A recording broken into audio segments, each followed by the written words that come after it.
Hey there, you guys. This is going to be a um, general reading for the collective Pisces new moon slash eclipse. So this, man, it's already like, well, it's supposed to be today, depending on where you are in the world, but it's already hit me pretty hard. And I guess, like, I should have expected it because I had this strange dream Saturday. Um, it was like a tsunami, disaster or something that I was in, and it was like hitting every house, every neighborhood. It was like in a place that it shouldn't be, so it was very weird. And it didn't look like where I live. I live in the desert, but it's like it was kind of like in a little valley area. It looks like California or something. And it's like these large waves that you could see coming over houses. And I guess it was strange because I was preparing myself to die pretty much. And I said something to a friend, like I was texting her about this energy, because last night I was just up listening to music, and I just felt guided to listen to like some gospel music. And because I grew up in church, um but I don't dismiss the Bible, and I don't discard the fact. It's like I just interpret the Bible differently than people do. I don't take it in a literal sense, like a historic book. I take it as symbolic meaning, um, and laws to live by. But gospel music, to me, it has this healing energy to it, regardless if you believe in, Christianity and the Jesus concept. Something about it is comes from a high dimension. And I purged so much. It was like I released so many things. I cried, but it was like a peaceful cry. It was like I'm letting all of this gunk out. And every person that's ever hurt me or, affected me in my life, whether I perceived it good or bad, it's like I released all of that, and I sent healing energy to anyone that popped up in my mind. Because really, when I think about it, like these people that hurt me and these situations that I went through, it all stemmed from, us being hurt and us being lost and not knowing ourselves and not loving ourselves. So last night, as the gospel music, it usually says the Lord and it says Jesus. My belief in God and my connection to God comes from everything and everyone. Like, I believe God is in every single thing. I'm not even going to call it a he. God itself, I believe, manifests themselves through everything and everyone. I can connect to God through the wind. I can connect to God through a tree, through anything I can stumble across. It's like so profound, and it's like we miss the connection with God through ourselves. So it's like I was guided to hold on to my heart, and that's like our heart chakra. And the funniest thing, when I thought about it, like as I was being guided to put my hand on my heart chakra, and it was beating and it was warm, and I felt me connecting with me, but I was connecting with spirit as well. The essence of me. I come from that oneness, that God being. But if you ever notice a picture of Jesus, usually he has this heart in his hand, or it's a heart that he's holding. That's a representation of the heart chakra, to me at least. So it's so profound that you can find that energy within yourself, and it's kind of a symbolic meaning that you are the Son of God. And we go through the same trials as Jesus does, if you really think about it. And it's a touchy subject for some people because they have their beliefs, and I respect everyone's belief, but I have my own beliefs as well. And my connection to God is pretty infinite. I don't just label God as this one man in the sky, and this evil is out to get us. It's like we give negative energy too much credit and too much power, too much fear. But it's definitely profound. A lot of purging happened last night, and I texted my friend and told her that I feel like it's a wave that's hitting everybody, and it kind of just hit me like that dream I had about the tsunami. Like, literally, it hit a whole city. So I feel like this is a collective thing. Like, you might be crying a lot too. You might be coming up with some, shadow things and past stuff coming up, but just ride the wave, let it happen. So it's definitely crazy. And it's like, what else do I have to fear anymore? And at this point, it's like, I can't hold on to the past anymore. I can't blame anybody. I can't blame myself. It happens. I see how far I've come, why it had to happen, and it's like I've reached an end of a tunnel. I know I still have a lot of work to do, or some leftover work to do as far as closing up, the past. I don't think we ever fully heal ourselves. I feel like it's always going to be a process, but at least we can heal a chapter in our lives. Okay. So I don't really know where I'm going with this, but I'm just going to do a reading and see what are we experiencing, or what messages the divine has for us. And my nails, I didn't do my nails, obviously. And I need to, because if I don't, I'll just bite them. I have that problem, so. But that doesn't matter. That doesn't mean anything. But I do like to keep my nails done. Okay, so what's the message that we have? What's this Pisces foundation? Yeah. So we have foundations and achievements. I feel like it's going to start from inside, wherever your home is. That could be literal, or it could be within inside of you. Like, this wave is going to definitely hit first. It's going to shake up your foundations, especially if you have Pisces in your 4th house. For some reason, I feel like it's going to be touchy in the home area for whatever reason.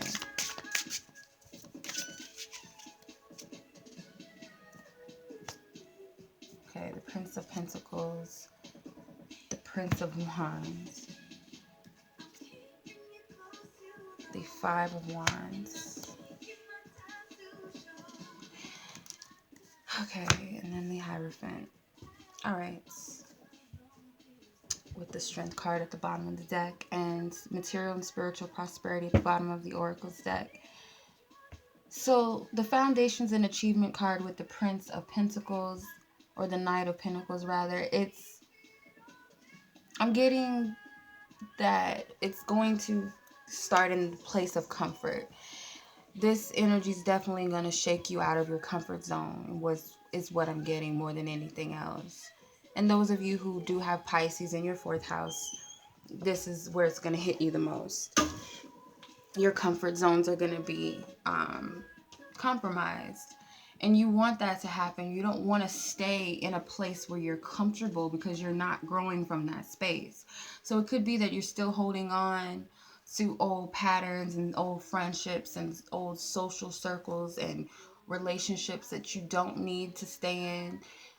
Could be a job that you feel obligated to stay in, and you know that that's not for you when you're being called somewhere else. And it's like, it's like they're looking at this house and it's like old, and if I can move away from this old house, stop looking at it like what it used to be and how it used to feel in that house, and accept the fact that you're moving away, and see the blessing in disguise, you see the rainbow behind that old house. So it's like, this old house, we've moved away from it, but we keep revisiting it, reliving these old memories. Well, for what? It's dusty, it's old. You have this rainbow behind you, symbolizing that there's a blessing in disguise. Once you can move past this foundation that you've built, there's nothing left. There's nothing left.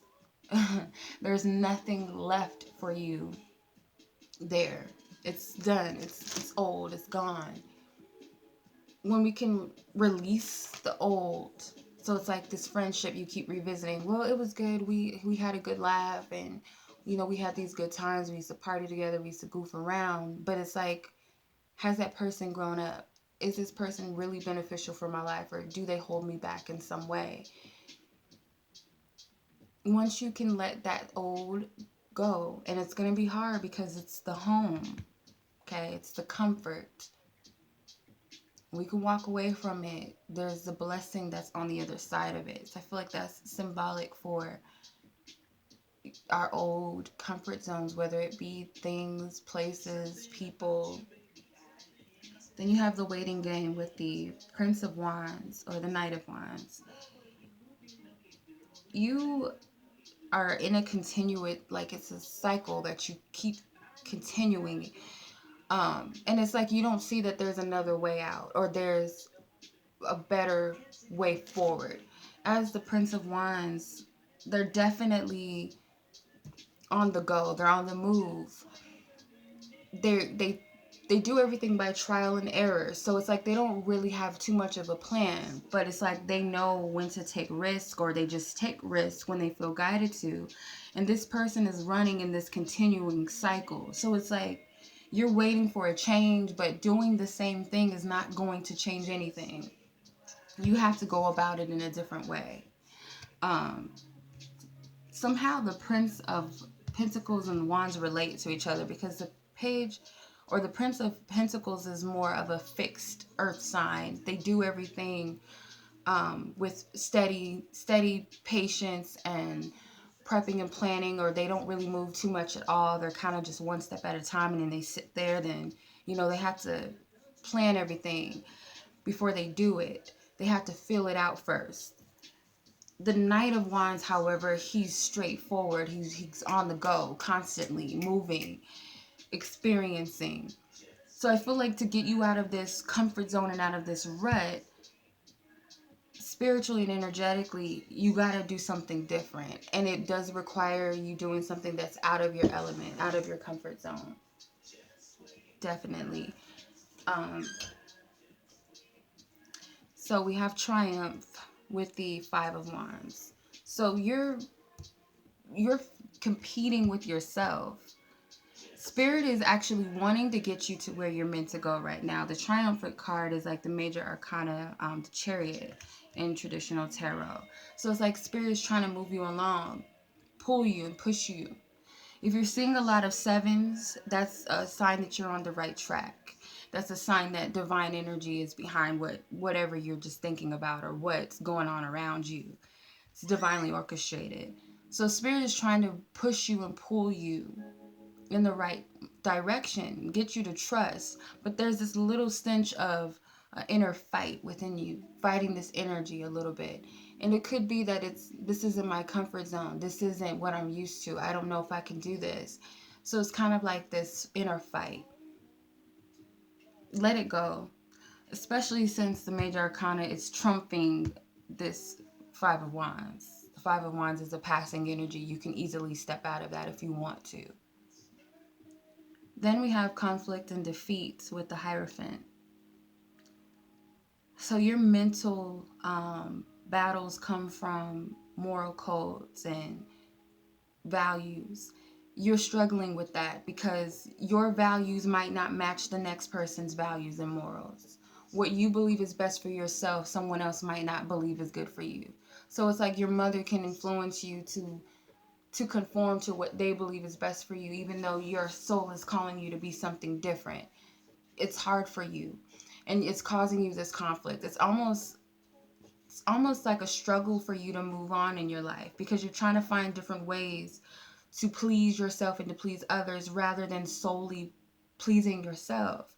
So it's like if you're not doing anything to hurt anyone, you're not causing any harm, you trying to appease people is actually harming yourself, if that makes sense. Because it was like we believe selfishness is if we're not pleasing everybody, if this person's mad at me because I want to marry, someone from India, but I'm Asian, I can't marry her. My family won't accept it. It's silly things. And, well, I can't believe in Buddhism because I'm a Christian. What would my family think about me? Even though you're connected to that woman, you want to marry them, you're connected to Buddhism, you find it more resonating than Christianity, but you're trying to conform. And you're going to have that mental conflict always.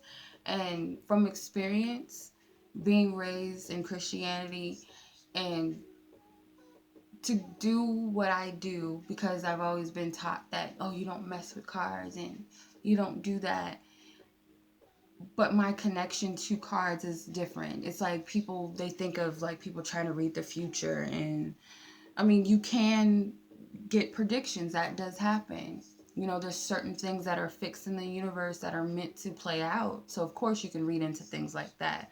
Then you have your free will where you can map out a different plan for yourself. But I still believe that you'll end up at the same space wherever you're meant to be. Whatever is ultimately destined for you, you're still going to get there anyway. However, you cut the little loops or whatever freeway you take or whatever highway you take, you're still going to get to that same destination you're meant to go. It's like GPS. I can take this street, but I'm still going to get to where, I'm still going to get to the movie theater at the end of the day.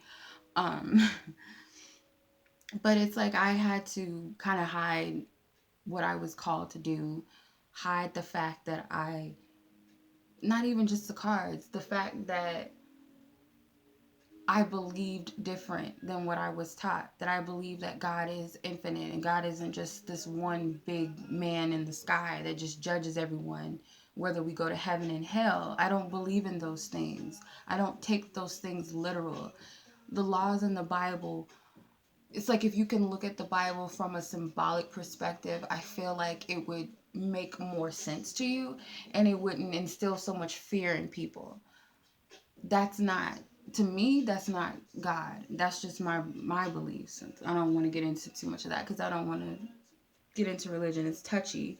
But the point is, I had to hide me. And sometimes I still feel bad about what I do because, you know, you have family members that gone to church for years and that's just what they do.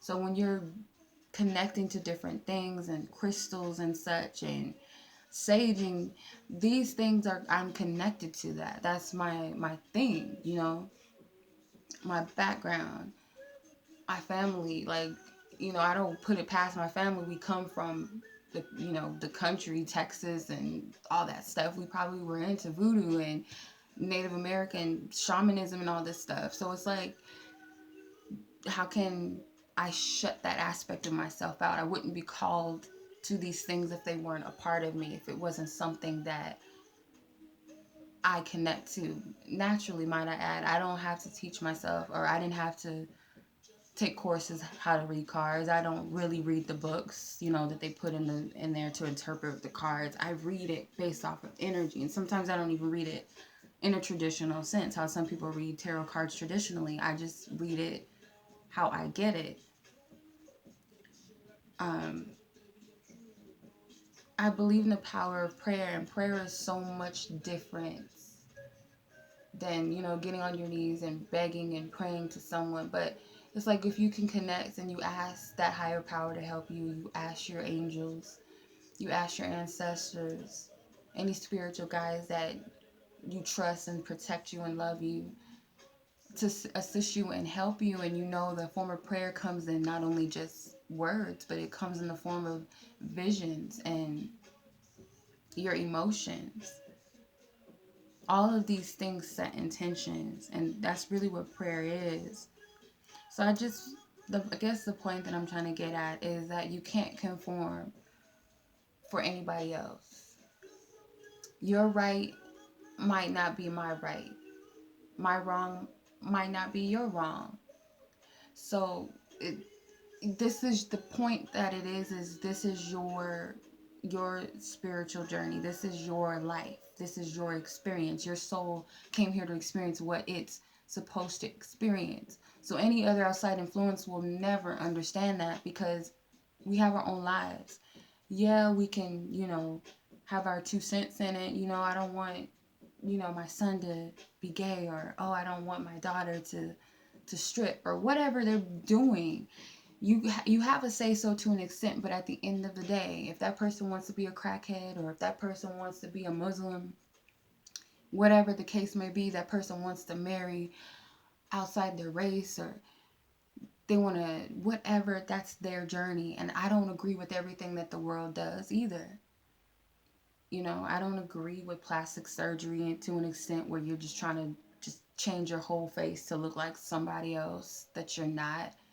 I don't believe in things like that, but your journey is different from mine, and whatever's going on within inside of you, that's obviously something that you're meant to experience. So I would definitely just ride this energy out. Don't try to don't try to push it down too far.